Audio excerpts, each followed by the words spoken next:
औज़ुबिल्लाहिमिनश्शैतानिर्रजीम बिस्मिल्लाहिर्रहमानिर्रहीम अस्सलाम वालेकुम। मैं सरफराज अहमद में आपकी खिदमत में हाज़िर हूँ और आज का हमारा टॉपिक है एक्सपेरिमेंटल रिसर्च। बहुत इंपॉर्टेंट टॉपिक है रिसर्च के अंदर एक्सपेरिमेंटल रिसर्च कि हम तजर्बाती तौर पर किस तरह से तहकीक करते हैं और तजर्बाती तहकीक क्या होती है इसके बारे में, और इसमें कौन से हम जो मेन इंपॉर्टेंट पॉइंट्स हैं जो हमें याद रखने हैं पेपर के पॉइंट ऑफ व्यू से। तो आइए इस पर बात करते हैं।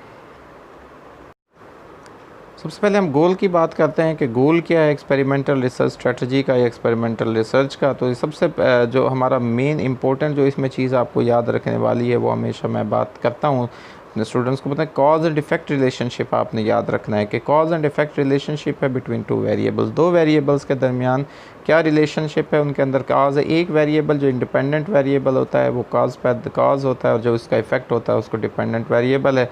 इसमें हमने दोनों वेरिएबल्स में से एक को मैनिपुलेट किया जाता है और उसके इफेक्ट को चेक किया जाता है, उसको एग्जामिन किया जाता है कि एक वेरिएबल का दूसरे वेरिएबल पर इफेक्ट क्या होता है। हम जब जनरली इसमें एक एक्सपेरिमेंट जो है वो अटैम्प्ट किया जाता है और उसका मकसद होता है कि डेमोन्स्ट्रेट करना जो चेंज होती है वन वेरिएबल में ये डायरेक्टली रिस्पॉन्सिबल होती है for change in a second variable. ठीक है, इसको हमने जो है वो क्या करना है, एक्सपेरिमेंट डेमोन्स्ट्रेट करता है। इसमें दो बेसिक जो कैरेक्टरिस्टिक्स हैं इसके जो आपने याद रखने हैं जो डिस्टिंग्विश करते हैं एक्सपेरिमेंटल रिसर्च स्टडी को दूसरी रिसर्च स्ट्रेटजी से वो है जी, सबसे पहले जो मैंने जैसे बात की कि मैनिपुलेशन ऑफ वन वेरिएबल।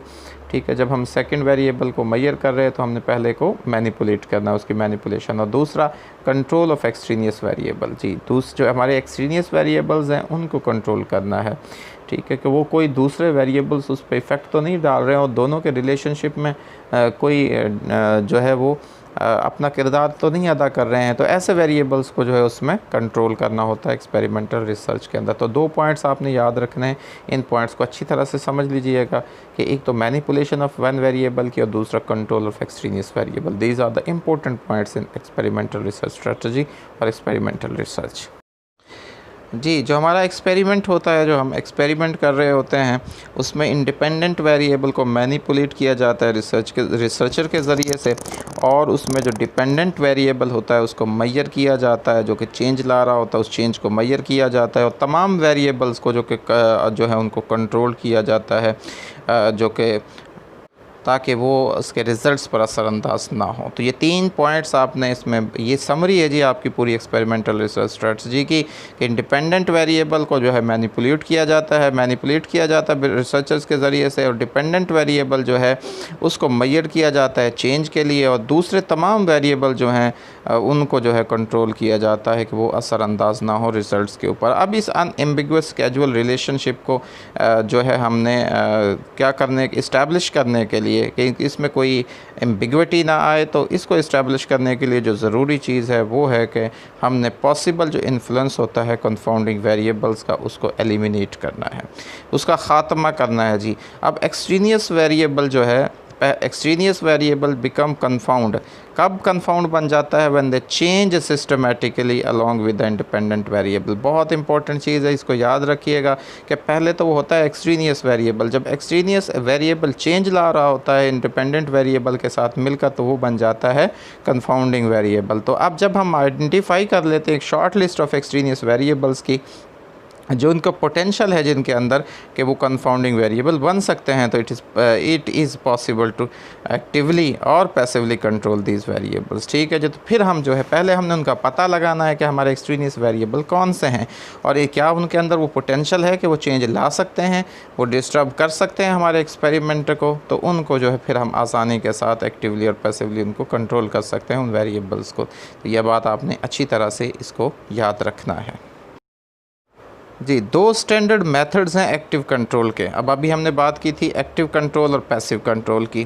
तो these are the two controls which are used in experimental research.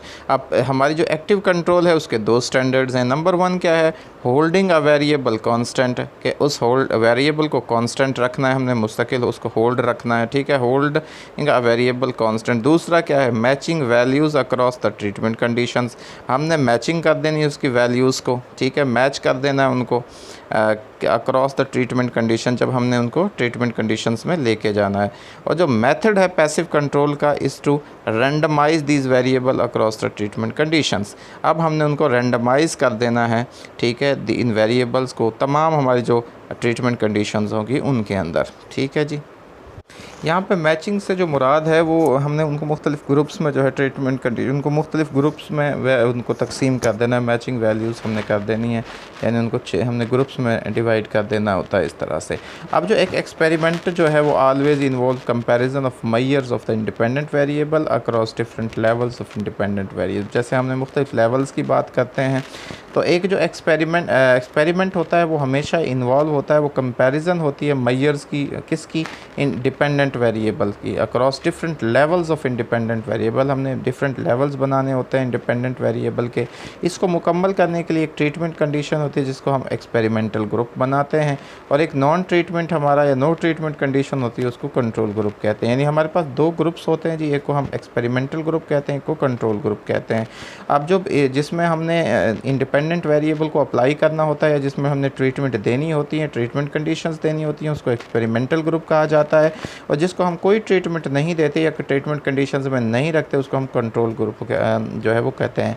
तो एक हमारा जो एक्सपेरिमेंटल रिसर्च है उसमें ज़रूर याद रखिएगा दो ग्रुप्स होते हैं, एक को एक्सपेरिमेंटल ग्रुप कहते हैं, एक को कंट्रोल ग्रुप कहते हैं। एक्सपेरिमेंटल ग्रुप वो ग्रुप होता है जिसको इंडिपेंडेंट वेरिएबल जिस पर या जिसको ट्रीटमेंट दी जा रही होती है और इसके चेंज को हमने जिसको मैयर करना है। दूसरा एक हम उसके साथ मैचिंग ग्रुप दूसरा बना देते हैं। अब मैचिंग वैल्यू जैसे हमने पहले उसमें सेकंड था कि हमने मैचिंग वैल्यूज़ कर देनी है अक्रॉस द ट्रीटमेंट कंडीशन, ताकि हम पता चल जाए, फ़र्क महसूस हो जाए कि उसके कोई हमारे पास जो है एक्टिव कंट्रोल किस तरह से उसका हो रहा है। ठीक है, तो उसमें हमने जिसको ट्रीटमेंट अब नहीं देनी है और फिर दोनों को हमने कंपैरिजन करके हम उसके रिजल्ट्स को चेक करते हैं कि दोनों हमारे जो ग्रुप्स हैं उनमें कोई फ़र्क है कि एक्सपेरिमेंटल ग्रुप में और कंट्रोल ग्रुप में। इस तरह से हम उनको रिज़ल्ट को असेस करते हैं। ठीक है जी, ये है हम आपका जो है वो एक्सपेरिमेंटल रिसर्च के अंदर दो जो हमारे एक ट्रीटमेंट ग्रुप है और एक नो ट्रीटमेंट ग्रुप है। इसमें हमारे पास तो दो जनरल कैटेगरीज़ हैं कंट्रोल ग्रुप की जी। उसमें नो ट्रीटमेंट कंट्रोल ग्रुप एक होता है, एक condition that involve no treatment whatsoever, यानी participant receive zero level of the independent variable. Clear हो गया। दूसरा है कि जिसको प्लेसिबो कंट्रोल ग्रुप हमारा होता है। एक placebo control group condition that involve the appearance of a treatment but from which the effective element have been removed, यानी हमने प्लेसिबो इफ कंट्रोल करना है, फैक्ट जो है उसको ट्रीटमेंट देनी है, एक्चुअल नहीं देनी है, यानी ऐसी हमने उसको ट्रीटमेंट देनी है, ऐसा इंडिपेंडेंट वेरिएबल अप्लाई करना है जिसका कि बिल्कुल जो है वो कोई उसका इफेक्टिव एलिमेंट जिसके अंदर नहीं होता और जिसका कोई इफेक्ट नहीं होता, तो इसको कहा जाता है दूसरा प्लेसिबो कंट्रोल ग्रुप। यानी दो कंट्रोल ग्रुप की दो हमारे पास कैटेगरीज हो गई, नो ट्रीटमेंट कंट्रोल ग्रुप है और प्लेसिबो कंट्रोल ग्रुप है। जो हमारा एक्सपेरिमेंट होता है उसके अंदर एक रिसर्चर हमेशा जो है वो क्या करता है जी, मैनिपुलेट करता है इंडिपेंडेंट वेरिएबल्स को। ओकेजनली जो है एक researcher may include a manipulation check to assess whether the participants जो है are aware of the manipulation. तो उसमें एक वो क्या करता है, एक मैनिपुलेशन चेक लगाता है। मैनिपुलेशन चेक जो एक एडिशनल मेजर होता है ये असेस करने के लिए कि आया जो हमारी जो मैनिपुलेट हम कर रहे हैं, जो हमने इंसर्ट कर रहे हैं, जो इनिशिएट कर रहे हैं, वो सक्सेसफुल था। It is particular useful to use of manipulation check when participants जो क्या करते हैं मैनिपुलेशंस। ठीक है, ये तब हमारी जो मैनिपुलेशन चेक जो है उनको यूज़फुल होती हैं, पर्टिकुलरली यूज़फुल होती हैं जब हम जो है वो क्या कर रहे होते हैं, जब पार्टिसिपेंट मैनिपुलेशंस कर रहे होते हैं, सबटल मैनिपुलेशंस होती है, सिमुलेशंस हो रही होती हैं या प्लेसिबो कंट्रोल कंडीशंस उनको इस्तेमाल किया जा रहा होता है, तो तब जो है हम मैनिपुलेशन चेक्स जो है उनको इस्तेमाल करते हैं। तो इनमें हमने इस्टेब्लिश करने के लिए जी cause and effect relationship between two variables जो है एक एक्सपेरिमेंट जो है वो उसको ज़रूरी है कि वो क्रिएट करे आर्टिफिशियल कंट्रोल्ड एनवायरनमेंट जिसके अंदर जो है दो वेरिएबल जो है उनको स्टडी किया जा सके और उस पर कोई बाहर का जो है आउटसाइड इन्फ्लुएंस जो है वो भी ना हो सके। ये बहुत ज़रूरी है कि एक cause and effect relationship establish करने के लिए दो वेरिएबल्स के दरमियान वहाँ पे एक आर्टिफिशियल या कंट्रोल्ड एनवायरनमेंट जो है वो क्रिएट किया जाए, जहाँ पे कि हमारे एक्सट्रीनियस वेरिएबल्स जो है उनको वो कन्फाउंड ना बन सकें और वो अपना इफ़ेक्ट वहाँ पर ना कर सकें। तो हाई लेवल ऑफ कंट्रोल जो है वो रिक्वायर्ड होता है by an experiment can be a threat to external validity. ठीक है, तो gain higher external validity a researcher क्या करता है, मैं यूज़ अ सिमुलेशन और फील्ड स्टडी। तो वो क्या करता है, वहाँ पे एक सिमुलेशन करता है या वहाँ पे एक फील्ड स्टडी जो है वो करता है। अब सिमुलेशन क्या होता है, ये दो चीज़ें हैं, इनको याद रखिएगा। ये किसके लिए होता है जी, हाई लेवल की हम जो है यानी हम वहाँ पर हायर एक्सटर्नल वैलिडिटी जो है वो किसी भी एक्सपेरिमेंट के लिए ज़रूरी है कि वहाँ पे करने के लिए उसमें सिमुलेशंस का यूज़ होता है और फील्ड स्टडी का इस्तेमाल किया जाता है। सिमुलेशंस क्या है, इसके अंदर इन्वॉल्व है creating a real world atmosphere in a laboratory to duplicate natural environment और सिचुएशन। इसको सिमुलेशंस कहा जाता है, जहाँ पर हम रियल वर्ल्ड एटमॉस्फेयर जो है लेबॉर्ट्री के अंदर क्रिएट करते हैं और इसका मकसद होता है कि हम वहाँ पे डुप्लीकेशन कर सकें नेचुरल एनवायरनमेंट की या नेचुरल सिचुएशन की।